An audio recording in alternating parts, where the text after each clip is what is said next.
বলতেছে একটু মা তুমি হাসি আমার সাথে গাড়ি একটু চালাও, ভালোবাসা রান্না করবো। এটাই জীবনের রং। অনেক মজা। টাটা। হ্যালো এভরিওয়ান, আসসালামু আলাইকুম। সবাই কেমন আছেন? আজকে আবারও চলে আসলাম তোমাদের সামনে আরেকটি নতুন ভিডিও নিয়ে। আজকের ভিডিওটা হচ্ছে গিয়ে মারিয়া আর আমি সারাদিন কী করি না করি তোমাদের সাথে শেয়ার করবো। তো আজকে সকাল সকাল চলে আসলাম রান্নাঘরে। দেখতেই পাচ্ছি তোমরা আমি রান্নাঘরে আছি। রান্নাঘরে আজকে বেশি কিছু রান্না করবো না, আজকে রান্না করবো হচ্ছে কি চা আর কি না চা আর কি তরকারি। চা আর কি এটা আমার কাছে আছে। সকাল সকাল চা খাওয়ার জন্য মারিয়া আইসা আমার বলে যে মা আমাকে চা বানাই দাও।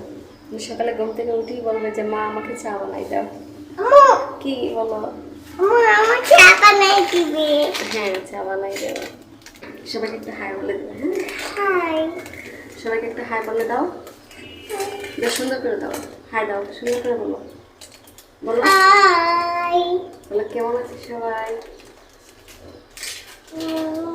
স্বাগতম। স্বাগতম? কিসেতে স্বাগতম? সবাইকে স্বাগতম বলছি। মানে কিসেতে বলছো স্বাগতম বলো? সবাইকে স্বাগতম বলছি। আচ্ছা, স্বাগতম তো বুঝলাম, কিসেতে বলছো স্বাগতম সেটা বলো।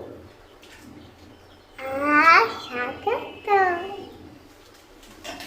মারিয়া বেশি কথা বলতে পারে না, মানে ও এখনো ভালো করে কথা শিখে নেই।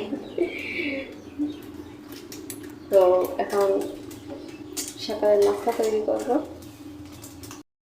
আজকে সকালের নাস্তা হবে গুঁড়া রুটি আর হচ্ছে কি ডাল। এদিকে ডাল রান্না করতে গিয়ে একটা ঘটনা ঘটে গেছে, সেটা হলো মারিয়াকে আমি চা দিয়ে আসতে গেছি, তারপর চুলাতে তেল আর রসুন দিয়ে গেছিলাম। দেখেন রসুনের অবস্থা, রসুন পড়ে গেছে, দেখছেন?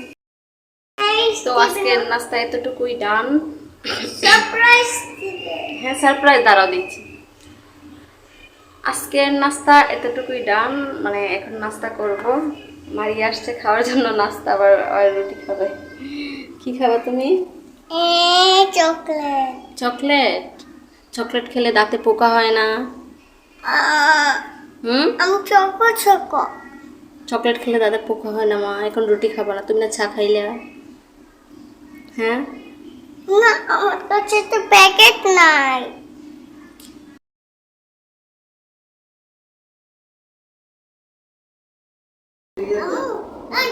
বসো বসো বসো। তা শেষ করে একটু বসেও শান্তি নেই। এদিকে মারিয়া আমার গাড়ি চালাও। তো কি করার, যে কথা সেই কাজ। চলে যাব রান্না করে দুপুরে রান্না করতে। আজকে দুপুরে রান্না হচ্ছে গিয়ে, আজকে দুপুরে এই সবজিগুলো রান্না করব, সাথে আলুও আছে। এগুলো সবজি রেডি করে রাখি।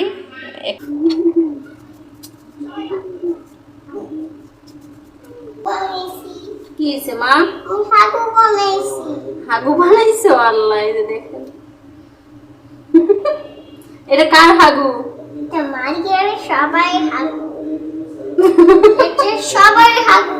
সবার হাগু নাও, তোমার হাতে নাও, নিয়ে যাও, তুমি খেলা করো, যাও। সবগুলা সবজি এখন কাটবো, কাইটে সবগুলো রেডি করে রাখবো।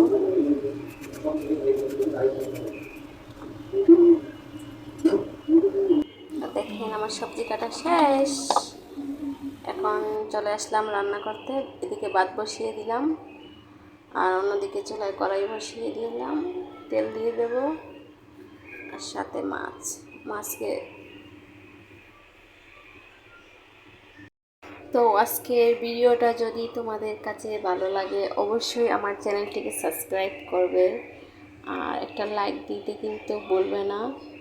সাবস্ক্রাইবের জায়গায় যে বেল আইকনটা আছে, ওইটা অল যে নোটিফিকেশনটা আছে ওইটা তোমরা সিলেক্ট করে দেবে। তো তোমরা ভিডিওটা দেখতে থাকো। এদিকে মাছগুলো আমার প্রায় ভাজা শেষ। এখন এটাতে দিয়ে দেব হচ্ছে গিয়ে পেঁয়াজ কুচি দিয়ে দেব। এই যে পেঁয়াজ কুচি দিয়ে দিলাম। পেঁয়াজ কুচিগুলোকে একটু লাল লাল করে ভেজে নেব। ভেজে নেওয়ার পরে টমেটো আছে না, আমার টমেটো অনেক ফেভারিট, তাই টমেটো আমি দিয়ে, আমার সব তরকারিতে টমেটো না হলে চলে না। এই তো দেখেন টমেটো দিয়ে দিলাম। টমেটো দেওয়ার পরে মশলাগুলো কষিয়ে নিলাম। এখন তরকারি দিয়ে দেব। তরকারি দিয়ে দেওয়ার পরে মশলাটাকে একটু কষাবো, মানে তরকারিগুলোকে একটু কষিয়ে তারপর জল দিয়ে দেব। জল দেওয়ার পরে দেখেন কত সুন্দর লাগছে। এখন মাছগুলো দিয়ে দেবো। আমার তরকারি প্রায় রান্না শেষ। এখন মাছগুলো দিয়ে ধনিয়া পাতা দিয়ে তারপর আবার টমেটো দেবো। মানে আমার টমেটো এত ভালো লাগে, মানে টমেটো ছাড়া আমার চলেই না। তো টমেটো দিলাম, ধনিয়া পাতাও দিলাম। দেখেন আজকের তরকারিটা আমরা খাইছি, অনেক ভালো লাগছে। মানে এরকম রান্না করলে অনেক মানে তরকারি মজা হয় আর কি।